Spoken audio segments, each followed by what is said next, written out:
بسم الله الرحمن الرحيم. الحمد لله رب العالمين، وبه نستعين على أمور الدنيا والدين، والصلاة والسلام على أشرف الأنبياء والمرسلين سيدنا ومولانا محمد صلى الله عليه وسلم وعلى آله وصحبه أجمعين. أما بعد.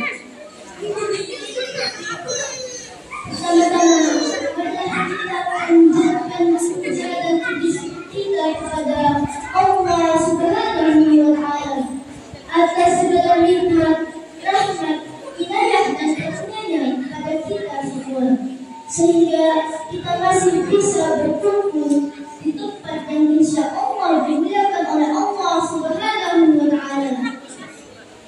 Salawat serta salam tak lupa kita sanjungkan kepada baginda Nabi Muhammad sallallahu alaihi wasallam yang telah membawa kita semua dari zaman kegelapan menuju zaman yang terang benderang dengan cahaya Islam. Rezeki yang senantiasa dirahmati oleh Allah Subhanahu wa Ta'ala. Pada kesempatan kali ini, kami siswa Menbata 5, saya sendiri Syekh Rahman, saya sendiri Muhammad Sani. Kami hadir untuk mengajak seluruh hadirin semuanya untuk mengenal lebih dekat dengan bulan Ramadan. Bulan ini bukan hanya bulan kita berpuasa saja, tapi dari itu bulan Ramadan adalah bulan diturunkannya Al-Quran. Semua ulama berpendapat bahwa Al-Quran diturunkan kepada baginda Nabi Muhammad sallallahu alaihi wasallam. Sekarang saya mau bertanya kepada seluruh jemaah semuanya. Pada tanggal berapa Al-Quran diturunkan pertama kali? Benar, Al-Quran diturunkan pertama kali pada tanggal 17 Ramadan. Lalu, di mana tempat Al-Quran diturunkan pertama kali? Benar, Al-Quran diturunkan pertama kali di Gua Hira. Banyak umat Islam yang menyatakan bahwa peristiwa diturunkannya Al-Quran disebut sebagai peristiwa nuzul Al-Quran.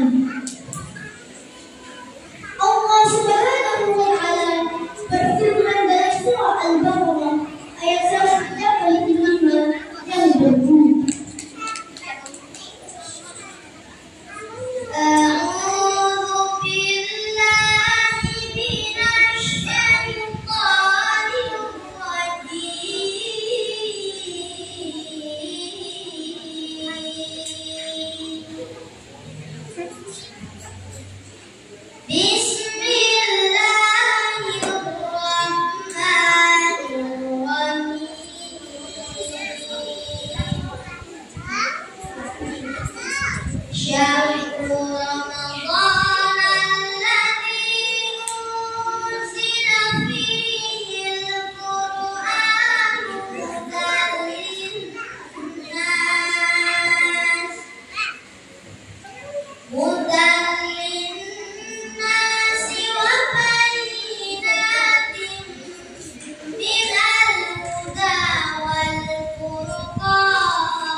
Ya, bulan Ramadan adalah bulan yang di dalamnya diturunkan Al-Quran sebagai petunjuk bagi manusia dan penjelasan-penjelasan mengenai petunjuk itu serta pembeda antara yang hak dan yang batil. Oleh karena itu, siapa di antara kamu hadir di tempat tinggalnya atau bukan bisa hadir pada bulan itu berpuasa. Siapa yang sakit atau dalam perjalanan lalu tidak berpuasa, wajib menggantinya sebanyak hari yang ditinggalkannya pada hari-hari yang lain. Allah menghendaki kemudahan bagimu dan tidak menghendaki kesukaran. Hendaklah kamu mensyukurkan bilangannya dan mengagunkan Allah atas petunjuknya yang diberikan kepadamu agar kamu bersyukur.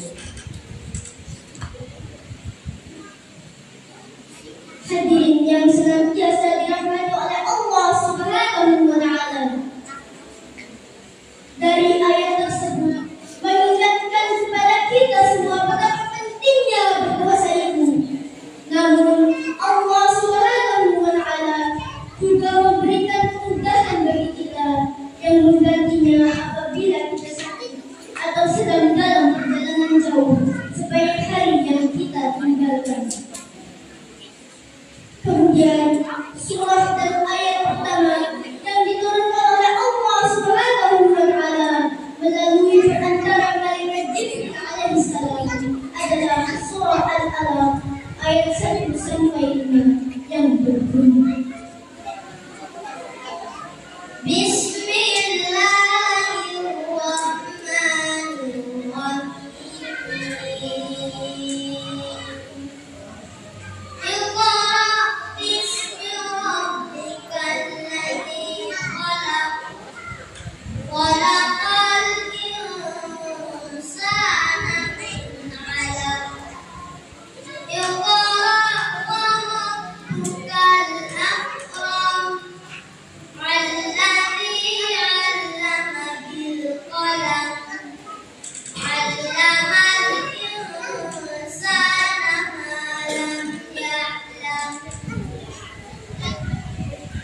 yang berarti bacalah dengan menyebut nama Tuhan yang menciptakan.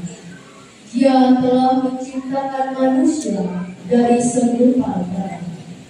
Bacalah, dan Tuhanlah yang Maha Pengajar, yang mengajar manusia dengan perantaraan alam.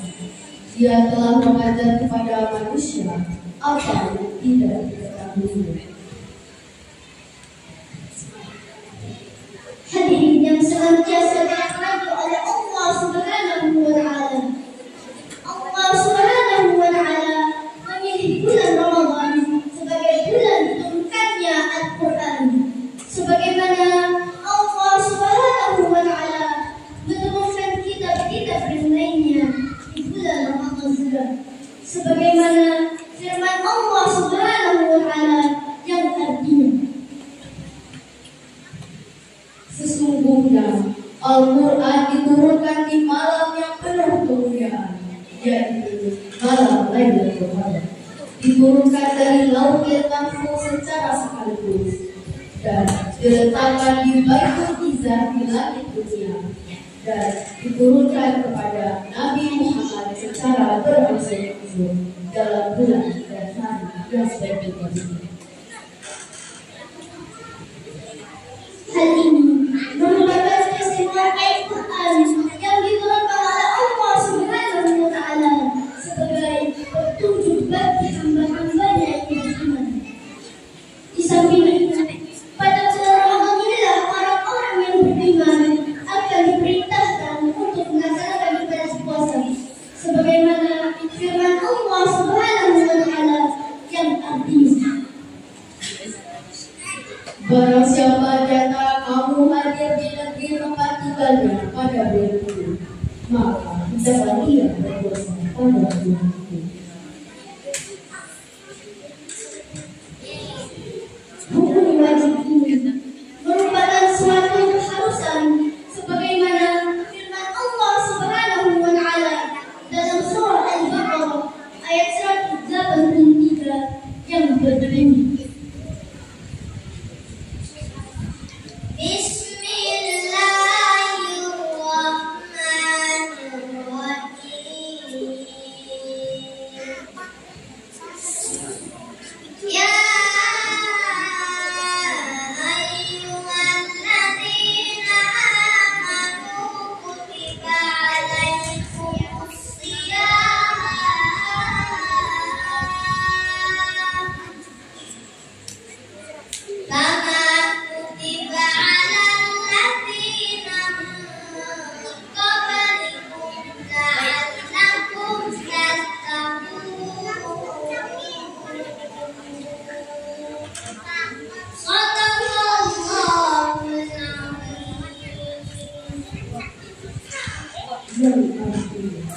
Wahai orang-orang yang beriman, diwajibkan atas kamu berpuasa, sebagaimana diwajibkan atas orang-orang sebelum kamu, agar kamu bertakwa. Maha berat Allah dengan segala firman-Nya.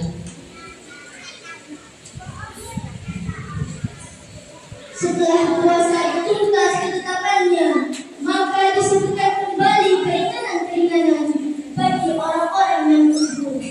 Di antaranya adalah orang-orang yang sakit atau orang-orang yang sedang bepergian. Keduanya diperbolehkan untuk berpuasa dengan cara tetap harus mengkodanya di hari-hari yang lain. Hadirin yang senantiasa dirahmati oleh Allah Subhanahu wa Ta'ala, marilah kita jadikan diri kita menjadi lebih mulia di sisi Allah Subhanahu wa Ta'ala dengan cara berpuasa di bulan Ramadan dan beribadah Al-Quran, memperbaiki diri dengan cara meningkatkan kualitas dan kuantitas ibadah kita di hadapan Allah Subhanahu wa Ta'ala, menjadikan kita orang yang senantiasa dirindukan oleh kebutuhannya dengan cara mentadarusi Al-Quran.